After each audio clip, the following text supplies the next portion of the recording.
ಅವ್ರು ತಾಲೂಕಾ ಅಧ್ಯಕ್ಷರು ಅಂತ ನಾವು ಒಪ್ಕೊಂಡಿದ್ರೆ ಇರ್ತಿದ್ರು. ಅವರೆಲ್ಲ ಒಂದ್ ಹತ್ರ ಕೂಡಲ್ಲಿ ಕುತ್ಕೊಂಡು ಸೀಲ್ ಹೊಡ್ಕೊಂಡು ನನಗೆ ಅಧಿಕಾರ ಇದೆ ಅಂತ ಹೇಳ್ಬಿಟ್ಟು ಚಲಾಯಿಸಕ್ ಹೋಗ್ಬಿಟ್ರೆ ನನಗೆ ಗೊತ್ತಿಲ್ಲ, ನನ್ಗೆ ಯಾರು ಹೇಳಿಲ್ಲ, ನನ್ಗೆ ಯಾರು ರಾಜ್ಯಾಧ್ಯಕ್ಷರ ಇವತ್ತಿನವರೆಗೂ ಕೂಡ ತಾತ್ಕಾಲಿಕ ಅಂತಾನೆ ಇವತ್ತಿನವರೆಗೂ ಕೂಡ ಅವರಿದ್ದಾರೆ.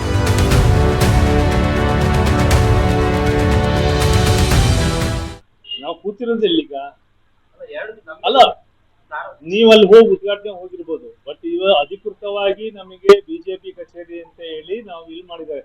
ಇದ್ರ ಮುಚ್ಚಿ ಅಂತೇಳಿ ನಮ್ಗೇನು ಆದೇಶ ಬಂದಿಲ್ಲಲ್ಲ. ಇವಾಗ ಮುಚ್ಚಿ ಅಂತ ನಮ್ಗೆ ಏನಾರು ಆದೇಶ ಬಂದಿದ್ಯಾ? ಇವಾಗ ಇದನ್ನ ಮಾಡ್ಬೇಕಾದ್ರೆ ಮಾಡಿರ್ತಕ್ಕಂಥವ್ರು ನಾವು, ಅವರ ಜೊತೆಗೆ ಜಿಲ್ಲೆ ಮತ್ತು ರಾಜ್ಯದ ಜೊತೆಗೆ ಸಂಪರ್ಕ ಇಟ್ಕೊಂಡು ಅವಾಗ ಮಾಡಿರ್ತಕ್ಕಂಥವ್ರು ನಾವು. ಇವಾಗ ಅದನ್ನ ಓಪನ್ ಮಾಡ್ಬೇಕು ಅಂದಾಗ ಅದನ್ನ ಇದು ನಿಮ್ಮ ಕಚೇರಿ ಅಂತ ಹೇಳಿ ನಮಗೆ ಪತ್ರವನ್ನು ಕೊಟ್ಟಿರ್ತಕ್ಕಂಥವ್ರು ಅವರು. ಇವಾಗ ಅವರು ಮಾಡಿರ್ತಕ್ಕಂಥವ್ರು ಯಾರ್ಯಾರು ಅಂತದನ್ನ ನೀವು ಮಾಡಿರ್ತವ್ರಿಗೆ ಕೇಳ್ಬೇಕೆ ಹೊತ್ತು ನಾವು ಇರೋರಿಗೆ ಹೆಂಗ್ ಕೇಳ್ತೀವಿ?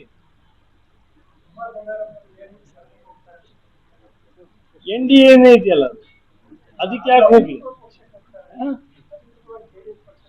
ಅಲ್ಲ, ಅಲ್ಲಿಗೆ ಯಾಕೆ ಹೋಗ್ಬೇಕು? ಅವರೇ ಇಲ್ಲಿದ್ದಾರೆ, ಅವರೇ ಇಲ್ಲಿಗೆ ಹೊಂದ್ಕೊಂಡಿರ್ಬೇಕಾದ್ರೆ ನಾವ್ ಯಾಕೆ BJP ಪಕ್ಷಕ್ಕೆ ಹೊಂದ್ಕೊಬೇಕು? ಹೆಂಗಾಗತ್ತೆ? ನಾನು ಈಗ ತಾನೇ ಹೇಳಿದೆ, ಬಿಜೆಪಿ ಪಕ್ಷವನ್ನ ನಾವಿಲ್ಲಿ ಸೊರಬದಲ್ಲಿ ಗೆಲ್ಲಿಸ್ಬೇಕು ಅಂತ ಹೇಳಿದ್ರೆ ಅದ್ರ ಮಾತೆ ಬರೋದಿಲ್ಲಲ್ಲ. ಕುಮಾರಸ್ವಾಮಿ ಅವ್ರನ್ನ ಹಂಗೆ ಆತ್ಮೀಯರಾಗಿದ್ದಾರೆ. JDS ನಮಗೆ ಸಹಕಾರ ಕೊಟ್ಟಿದೆ NDAಗೆ. ಅವ್ರನ್ನ ಬಿಜೆಪಿ ಪಕ್ಷ NDA ನೇತೃತ್ವದಲ್ಲಿ ಅವ್ರ ಮಂತ್ರಿಗಳಾಗಿದ್ದಾರೆ. ಶಿವಮೊಗ್ಗ ಜಿಲ್ಲೆಗೆ ವಿಶೇಷವಾಗಿ ಕುಮಾರಸ್ವಾಮಿ ಅವರು, ನಾನು ಅವರಿಗೆ ಹೋಗಿ ನಾನು ಇಲ್ಲೂ ಕೂಡ ಅವರಿಗೆ ಕೃತಜ್ಞತೆಗಳನ್ನ ಅಭಿನಂದನೆಗಳನ್ನ ಸಲ್ಲಿಸ್ತೀನಿ. VSLಗೆ ಸುಮಾರು 2,000 ಕೋಟಿಯನ್ನ ಕೊಟ್ಟಿದ್ದಾರೆ. ಇಡೀ ಜಿಲ್ಲೆಯಿಂದ ಯಾರೂ ಕೂಡ ಅವರಿಗೆ ಒಂದು ಅಭಿನಂದನೆ ಕೂಡ ಕೃತಜ್ಞತೆಗಳನ್ನ ಹೇಳಿರ್ಲಿಲ್ಲ ಅಂತ ಹೇಳ್ಬಿಟ್ಟು VSL ಪರವಾಗಿ ನಾನು ಅಲ್ಲಿ ಹೋಗ್ತಕ್ಕಂಥ ಕೆಲಸವನ್ನ ಮಾಡಿದ್ದೆ. ಅವ್ರ ಜೊತೆಗೆ ನಾನು ಮಾತನಾಡಿರ್ತಕ್ಕಂಥ ಶಿವಮೊಗ್ಗ ಜಿಲ್ಲೆಯ ಅಭಿವೃದ್ಧಿಯ ನಿಟ್ಟಿನಲ್ಲಿ ನಾನು ಮಾತನಾಡಿದ್ದೀನಿ ಹೊರತು JDS ರಾಜಕಾರಣವನ್ನ ಮಾತನಾಡೋದಕ್ಕೆ ನಾವು ಶಿವಮೊಗ್ಗ ಜಿಲ್ಲೆಯನ್ನಾಗ್ಲಿ ಮಾತಾಡೋದಕ್ಕೆ ಸುಲಭ. ಅವ್ರಿಗೆ ಮಾತಾಡೋದಕ್ಕೆ ನೇರವಾಗಿ ದೇವೇಗೌಡರು ಪ್ರಧಾನಮಂತ್ರಿಗಳಿದ್ದಾರೆ. JDS ಮಾತಾಡೋಕೆ ಅವ್ರು ಮಾತಾಡ್ಕೊಂತಾರೆ, ನಾವೆಲ್ಲಿ ಮಾತಾಡೋದು?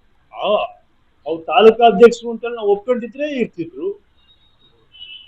ತಾಲೂಕಾ ಅಧ್ಯಕ್ಷರು ಅಂತೇಳಿ ನಾವು ಹೇಳಿದವ್ರು ಎಲ್ಲಾರನ್ನೂ ಸೇರಿಸ್ಬಿಟ್ಟು ನಾವು ಯಾರನ್ನ ಕೊಟ್ಟಿದ್ವಿ, ಯಾರನ್ನ ಮಾಡಿದ್ವಿ, ಅದನ್ನ ಅವರೆಲ್ಲ ಒಂದ್ ಹತ್ರ ಕೂಡಲ್ಲಿ ಕುತ್ಕೊಂಡು ಸೀಲ್ ಹೊಡ್ಕೊಂಡು ನನಗೆ ಅಧಿಕಾರ ಇದೆ ಅಂತ ಹೇಳ್ಬಿಟ್ಟು ಚಲಾಯಿಸಕ್ ಹೋಗ್ಬಿಟ್ರೆ ಜನಸಾಮಾನ್ಯರು ಎಲ್ಲಿದ್ದಾರೋ ಅಲ್ಲಿ ಅಧ್ಯಕ್ಷರು ಬಂದು ಕುತ್ಕೋಬೇಕಾಗಿತ್ತು.